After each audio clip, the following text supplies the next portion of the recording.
Meni je suprug u jednom trenutku doslovce rekao da će pozvat centar za socijalnu skrb zbog moje odluke da Jakova prebacim na sirovu prehranu i različite te detoks protokole.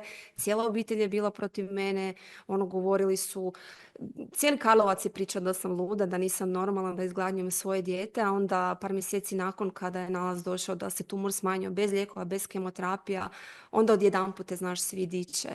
I to ja govorim danas i svojim ženama u biznisu. Danas imam podršku od supruga, zaista ju imam.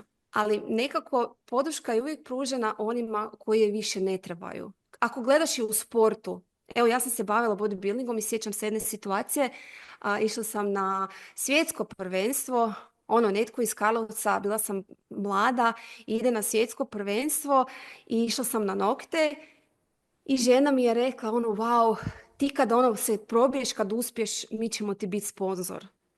Onak, meni ne treba kad se probijem i kad uspijem, meni sada treba. Meni je tada, evo u tom trenutku, bi mi puno značilo da mi je ta žena tad u tom trenutku poklonila nokte. Ti kad uspješ, kad ostvariš bilo u sportu ili na bilo kojoj drugoj razini, evo i kad pričamo o osobnom rastu i razvoju, meni danas na ovoj razini ne treba podrška. Ja sam sama sebi podrška. A to je ono što nekako mi ljudi jedni drugima ne dajemo.